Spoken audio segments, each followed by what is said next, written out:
It's Labor Day, which means we've reached the end of the summer movie season.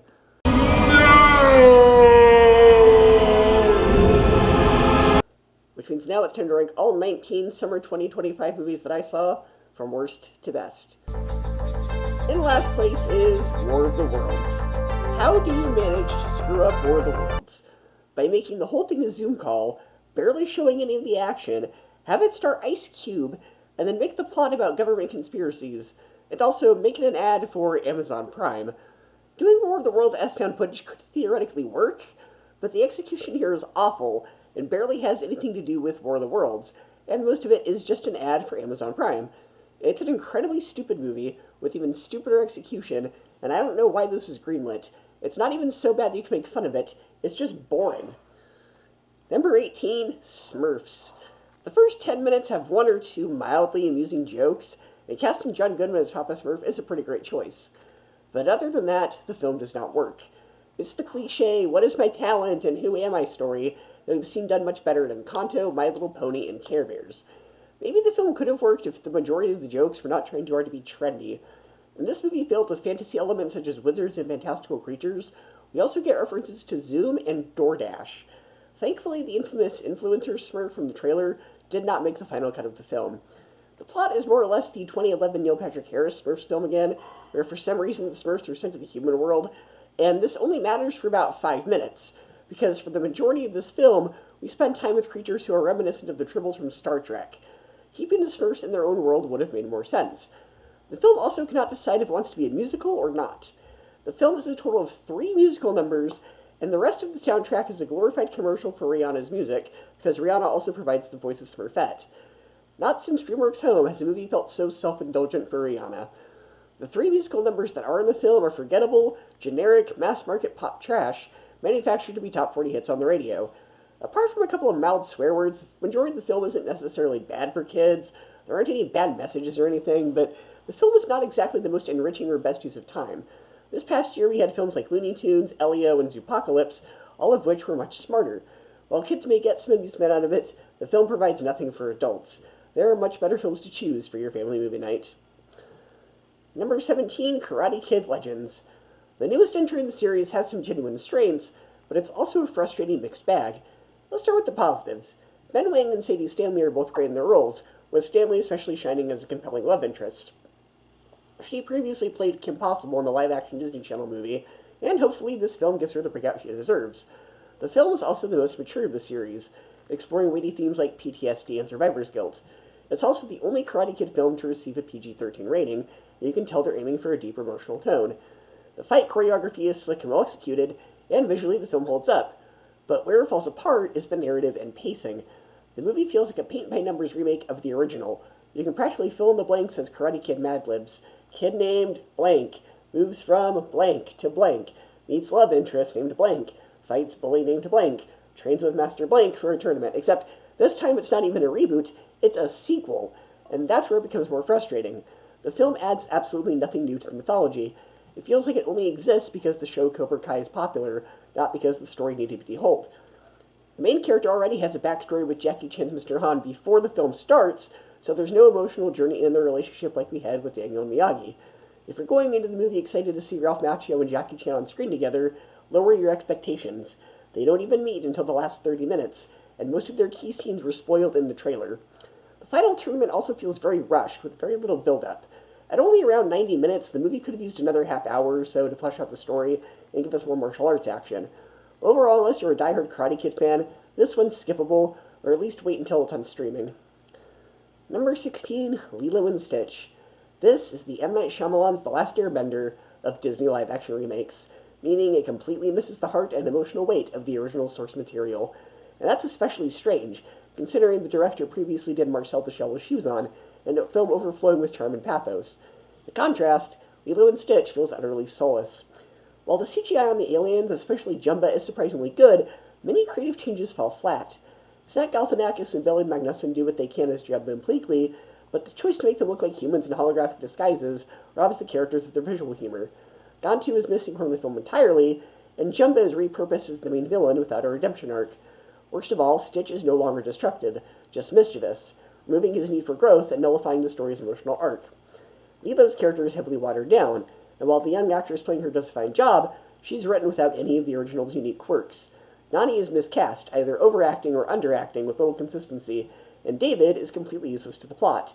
Even the theme of Ohana is diluted and confused by the end. There's no reason to watch this when we have the original. It's inferior in every conceivable way. Between this and Disney making a live-action version of Moana next year, I think Disney just has a timeshare in Hawaii that they want to use. Number 15, Freakier Friday. I feel like this is a movie that was supposed to go straight to Disney+, but because Disney had a huge string of box office bombs in 2023, they put this in theaters to try and recoup the loss. The film is frustrating because it has some fun ideas, but it doesn't take the time to explore them as much as it should. The idea of 3 different generations getting swapped should be fun, but the jokes are all the same jokes as the first film. Jokes about how Jamie Lee Curtis is old, and realizing that now that she's younger, she can eat junk food. It's all the same. Even the plot is more or less the same as the original. Lindsay Lohan's character is marrying a guy that her kid doesn't like, so when they swap, they try to break them up. Blah, blah, blah. You've seen it before. The movie just feels like cheap nostalgia cash grab without doing anything to justify its existence. The only good joke was a subtle reference to the movie Mean Girls at the beginning. This just feels like a reunion tour, but all the character development from the first film has been essentially thrown out the window. Chad Michael Murray's character still has a thing for Jamie Lee Curtis over 20 years later, and the third act is so melodramatic, it feels like a soap opera. The writers were so focused on getting members of the cast to return that they forgot to write anything smart or interesting. If you enjoyed the first one and you want to see the cast reunite, just wait for Disney+. But if you're sick of legacy sequels that do nothing new and just rehash the plot of the first movie, this is a film you can skip. Number 14, Megan 2.0. A sequel that feels a lot less like natural evolution and more like contractual obligation.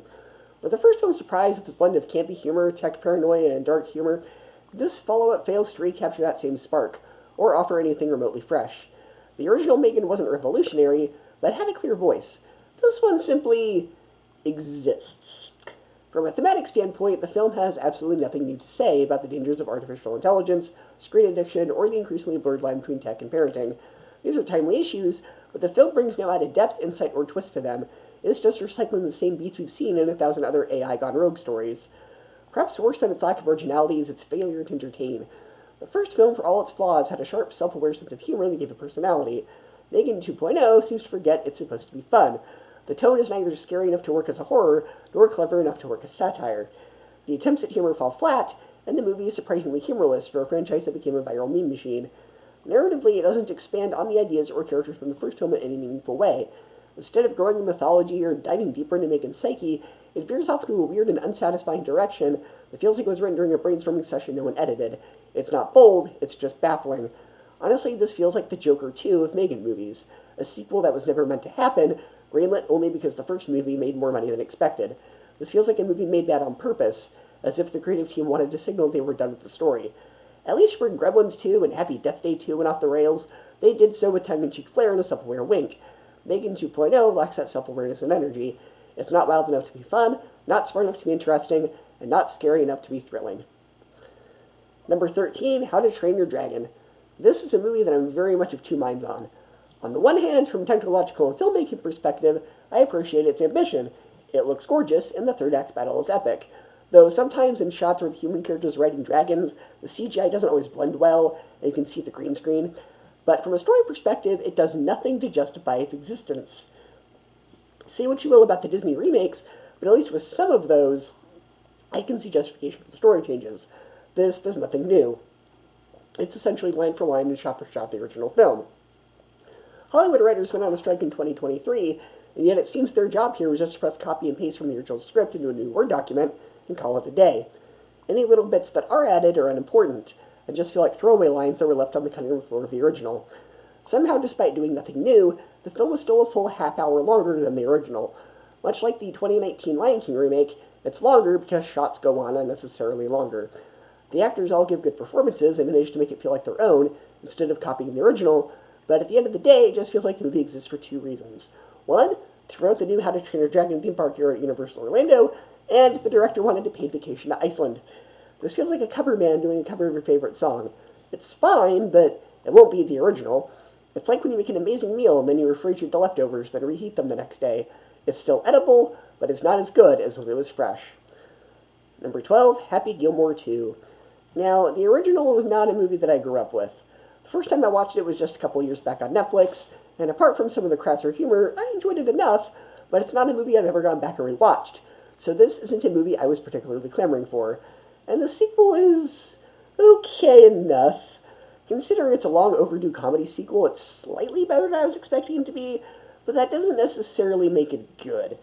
The beginning is very frustrating because it basically undoes everything the first film led up to. A lot of the jokes are basically retreads of jokes from the first film, and 80% of the movie is just quick flashback clips to try and remind the audience of the first movie, hoping the nostalgia baiting will make them more positive on the film, like some Pavlovian experiment. The film suffers from Disney sequelitis. What I mean by that is it takes beloved characters and then makes them old and depressed. Indiana Jones, Buzz Lightyear, Luke Skywalker, it's in that same camp, and nobody wants to see that. Come on. Sandler's brain of man-child comedy doesn't really work when he's almost 60 years old. The plot is very reminiscent of Cars 3, where it's the older main character competing with younger athletes in new technology. There are a few mildly amusing jokes here and there, but it's not enough to justify returning to the golf course.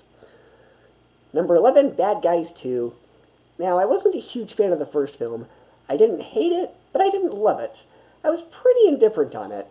When this is the same studio that brought us How to Train Your Dragon, Puss in Boots: The Last Wish, and The Wild Robot, those films don't exactly seem like their A-game. The film, just like the first, is essentially a fusion of Zootopia and Ocean's 11, but this time with just a dash of Despicable Me thrown in. Usually second entries in a DreamWorks franchise end up being just as good or even better than the first one. There are exceptions, though, and this is one of them. The main problem is the main plotline about the bad guys trying to stop the bad girls doesn't kick in until about halfway through what is already a very short movie. The story overall is somewhat better, but the pacing is off. And the third act, like I said, is essentially the same as the third act of Despicable Me. The sequel doesn't really do what all great sequels do, which is further the story and characters. This just feels like more of the same, and the conclusion isn't even that satisfying because it spends the last 10 minutes desperately trying to set up the pieces for a potential third film. It's harmless enough fun for kids, but I don't really see most adults getting much enjoyment out of it. If your kids like the first one, wait to rent it. If you're not someone with kids, there's no reason to spend your time on this one. Number 10, F1. This film plays like a live-action remake of Cars, and I mean that in the best way possible. Now let's get the obvious out of the way. Brad Pitt is 60. The average age of a Formula One driver is around 25. So, it's a bit of a stretch to buy into the idea of him climbing into a high-speed death machine with the reflexes of someone young enough to be his son. But to Pitt's credit, he makes it work. He's not playing a character of a comeback king. He's grizzled, charismatic, and grounded. It's more about mentorship, resilience, and legacy than it is about raw speed, and that shift makes the age gap feel more like a feature than a bug. What really helps sell it, though, is the dynamic between Pitt and co-star Damson Idris. These two bounce off each other with witty, natural banter. Idris holds his own against Pitt, both dramatically and charismatically, making the mentor-mentee relationship feel authentic and compelling. As someone who doesn't follow Formula One or racing in general, I found the film surprisingly accessible. The racing sequences are impressively shot, using a mix of practical effects and immersive camera work that keeps the adrenaline pumping without becoming disorienting. Director Joseph Kosinski, who also did Top Gun Maverick, knows how to frame motion, and the sound design alone is worth the ticket price.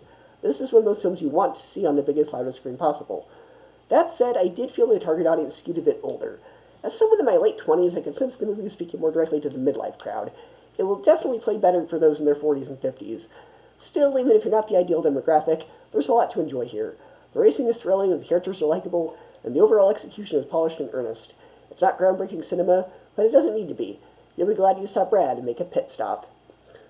Number 9, K-pop Demon Hunters. Imagine if Sailor Moon joined a K-pop girl group, jammed with Scott Pilgrim, toured with the Hex Girls from the Scooby-Doo movie, and then opened for those evil sirens from the My Little Pony Equestria Girls sequel. That's basically the vibe of K-pop Demon Hunters, and weirdly enough, it kinda works. This is an original story, which is refreshing in a market overrun by sequels and franchise spin-offs. And while the movie borrows heavily from a lot of influences, it manages to mash them all together into something that feels uniquely its own. The tone is hyper-stylized, snappy, and frequently self-aware. It's much funnier than I was expecting. Clever, but never taking itself too seriously. Once again, Sony Animation proves it's one of the most creatively daring studios out there. Visually, K-pop Demon Hunters pops with vibrant color palettes, flashy fight choreography, and expressive animation. It's stylish, and it is exactly what it wants to be. A chaotic, candy-colored demon-slaying musical. That said, while the aesthetic and energy are top tier, the character development doesn't quite hit the same highs. Only one member of the girl group, our clear lead, gets anything resembling an arc. She's navigating their forbidden love story that gives the movie some emotional weight and stakes, but the other two girls feel like glorified backup dancers. They're there, they crack a few jokes, they sing, they fight demons, but they don't really grow or evolve in meaningful ways. Plot-wise, it's your classic defeat evil with the power of friendship tale, and it leans hard into the cliche. The soundtrack is mixed. A couple of songs are fun, but most of them are pretty forgettable. They serve the moment, but don't leave much of a lasting impression once the credits roll. Here's the thing, though. I'm a guy in my late 20s. I'm clearly not the target audience here, and yet I had a good time. K-pop Demon Hunters isn't perfect, but it's bold, it's weird, and having a blast with its concept. If you're open to something a little different, it's absolutely worth watching, even if you're not deep into K-pop or anime tropes. Number 8, Mission Impossible Final Reckoning. While I ultimately gave Dead Reckoning a positive review, I had significant reservations about its central threat, an all-powerful artificial intelligence. Unfortunately, this sequel doubles down on that concept, and not in a good way. The AI antagonist, already a stretch in the previous installment, now feels even more disconnected from the grounded espionage-heavy roots of the franchise. The idea of an omniscient manipulative algorithm steering world events feels less like Mission Impossible and more like a rejected Black Mirror script. There's even a scene where Ethan Hunt communicates directly with the AI, and it plays out like something from a mid-budget sci-fi movie, rather than the globe-trotting spy thrillers we've come to love. The film also suffers structurally. It leans heavily on flashbacks, at times resembling a glorified clip show. Hey, remember this villain from 5 movies ago? Remember that thing he did in Ghost Protocol? While some of this nostalgia works in moderation, the frequency of these callbacks starts to feel like filler rather than meaningful reflection. It's as if the movie is trying to emotionally cash in on its legacy, rather than building something fresh. Pacing is another issue. This film is essentially one half of a sprawling 6-hour story split into 2 parts, and it shows. It drags in places. It could have benefited from a tighter, more focused narrative. A crisp 2-hour finale with a clear arc might have packed more emotional and narrative punch. As it stands, this extended goodbye to Ethan Hunt and his team feels drawn out, and while it does attempt to land some emotional moments, they don't always hit as hard as intended. That said, when it comes to action and stunts, the film delivers. The set pieces are once again jaw-dropping, a testament to the franchise's legacy of practical effects and high-octane choreography. Even when the plot falters, the visceral thrill of watching Tom Cruise defy death is worth the price of admission. In the end, this is a flawed but still entertaining farewell to Ethan Hunt. It may not stick the landing story-wise, but it reminds us why we fell in love with the franchise in the first place, the sheer relentless spectacle. Number 7, The Naked Gun. This movie plays very well with the crowd. My showing wasn't particularly packed, but there were a fair amount of people, and they all had a blast. The film has all the slapstick, sharp, witty dialogue, and taking things literally that the franchise is known for. Liam Neeson does a fantastic job playing up the deadpan humor. He's basically his cop character from the Lego movie, but with the jokes aimed at an older audience. There are some callbacks and references to the previous Naked Gun films, but they're done in a way that does not feel forced. And this is a movie that will require multiple viewings, as there are a ton of background gags and dialogue you'll miss from laughing at the previous dialogue. Now, in terms of the level of the PG-13, it is a pretty hard PG-13 in terms of the humor. There's one scene in particular that's a very long sex joke that goes on for a couple of minutes, but I'd say it's about the same level as the other Naked Gun films. That is to say, this is not a family PG-13, it's very much for older kids and adults.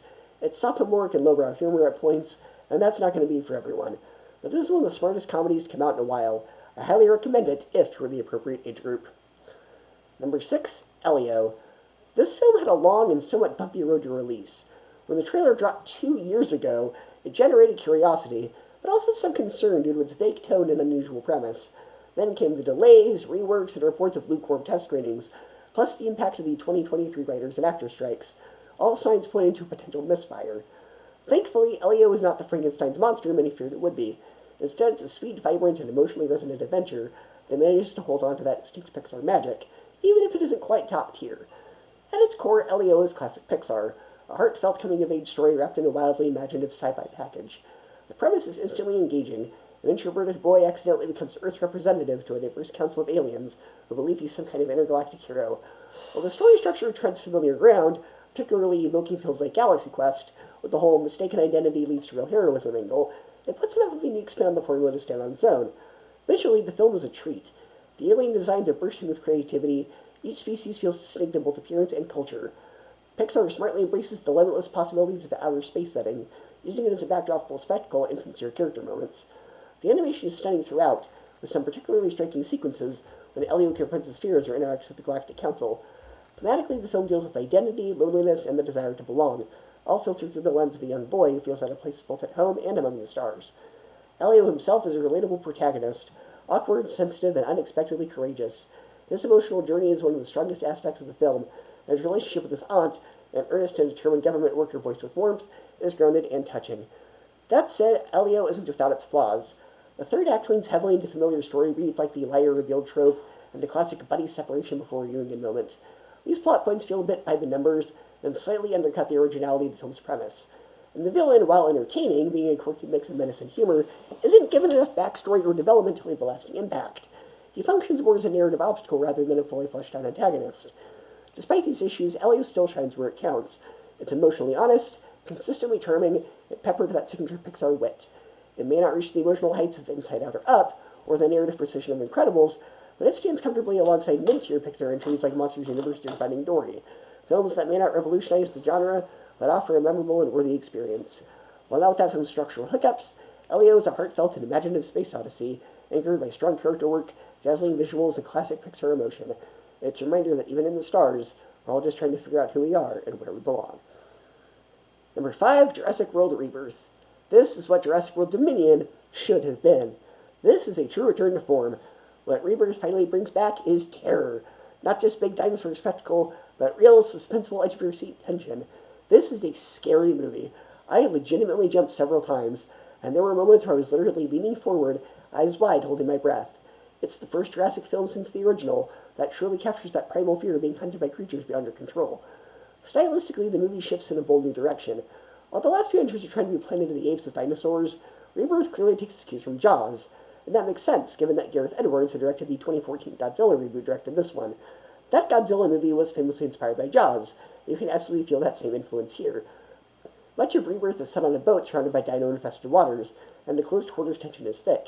It's not about flashy CGI or non-stop action. It's about suspense, dread, and the slow burn danger of creeping closer. What surprised me even more was how well the movie balanced its tension with humor. There are genuinely funny moments here, but none of them undercut the fear. The jokes land, but never at the expense of the stakes. It's a tricky tonal balance, and Edwards absolutely nails it. That being said, the movie isn't perfect. The plot swings between bold new ideas and recycled nostalgia. Some sequences and character moments are near replicas of the original Jurassic Park, down to camera angles and dialogue beats. There's even a character who feels like a low-budget version of Ian Malcolm, sort of Jeff Goldblum light that doesn't quite hit the mark. The film also suffers from character bloat. There are simply too many people on screen, and not all of them serve a clear purpose. You can feel the nearly 3-hour runtime, and I think a tighter, leaner cut would have elevated it even more. Still, despite its flaws, Jurassic World Rebirth is exactly the kind of summer blockbuster experience I wanted. It's thrilling, tense, funny, scary, and a breath of fresh air for a franchise that's beginning to feel extinct. Gareth Edwards brings a much-needed sense of danger and awe back to the dinosaurs, and for the first time in a long time, I'm excited about where this series is headed. Number 4, Superman. Much like the MCU Spider-Man films, the main character has already been a hero for a while. They know we've seen Superman's origin over and over and over, and we're tired of it, so they just skip straight to the action. This is a world that feels very lived in. The people in this world are used to big cities being attacked on a regular basis. The action here is, in the best way, very comic booky, feeling like a live-action cartoon without going too far with it. There are a few moments that go too far with the silliness and humor. The way the plot flows also feels very episodic. The Snyder cut of Justice League was divided into 6 parts, with each part lasting around 30 to 45 minutes. This film has a lot of fade-to-black moments before going to the next plotline, and it feels like episodes of an HBO Max series edited as a movie. Also, the CGI can look a bit off at times, particularly when Superman is flying. The new version of Lex is fantastic. The other versions of Lex were a bit too camp, and as great as Planet of the other films was a real estate scam.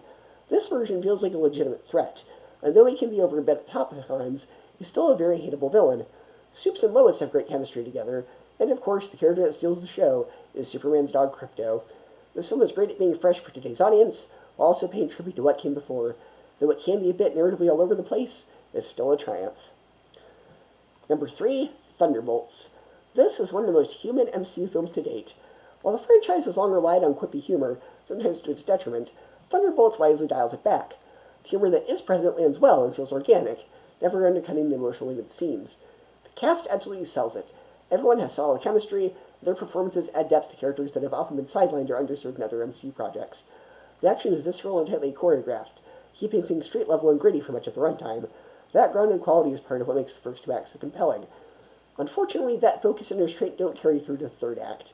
The film takes a hard turn into overblown spectacle, introducing a villain who feels wildly out of place, like dropping Thanos into the final episode of Daredevil. The tone of whiplash is jarring.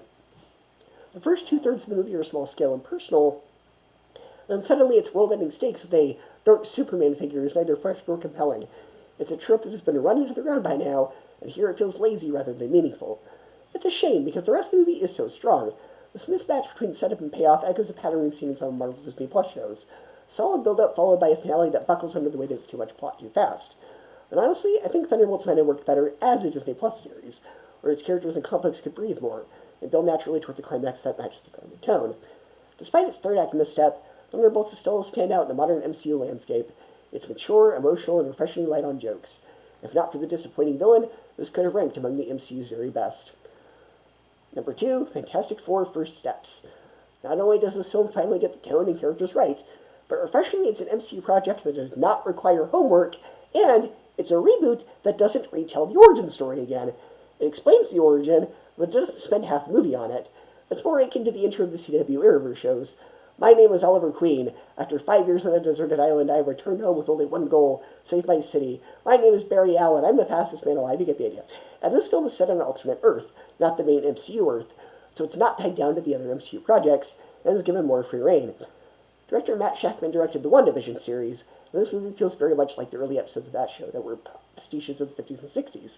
The first two Fantastic Four movies were live-action cartoons in a bad way, but this is a live-action cartoon in the best way, mixed with old 1950s and 60s sci-fi serials. It's one part The Jetsons, one part Lost in Space, and one part Flash Gordon. It knows it's campy and embraces it, while at the same time not going too far with it. And it's refreshing to see a superhero film where the heroes are revered, not feared.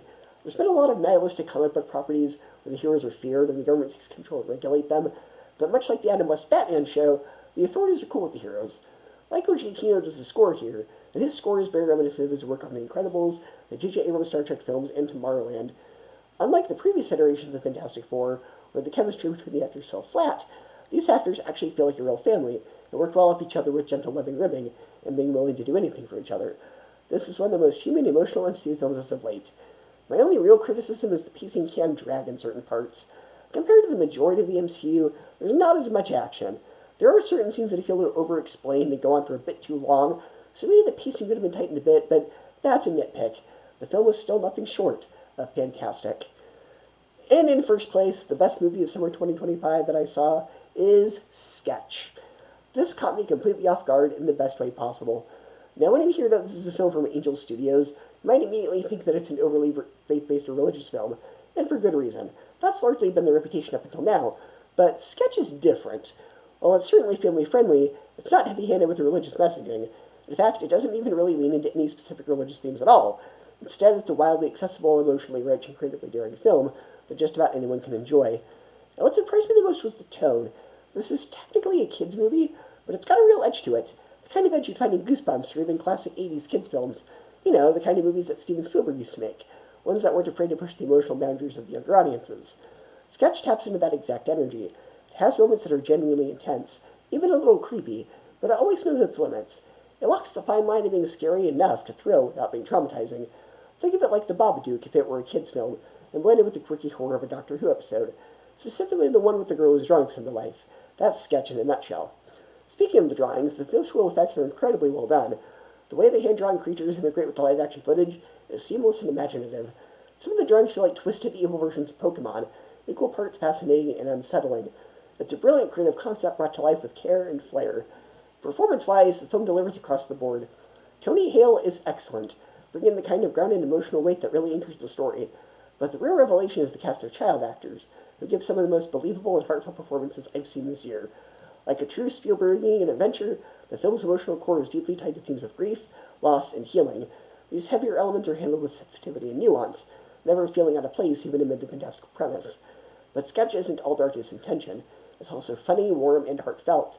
There's real humor here, some of it whimsical, some of it character-driven, and at its heart, it's a story about connection, creativity, and resilience. It's one of those rare movies that successfully juggles scares, laughs, and emotional depth without compromising any of them. In a year full of sequels, reboots, and formulaic blockbusters, Sketch stands out as something truly original. It's bold, it's imaginative, it's emotionally resonant, and most of all, it's fun. I honestly can't recommend it highly enough. There you have it. There's my ranking of the summer 2025 movies that I saw. Be sure to leave your ranking and comment.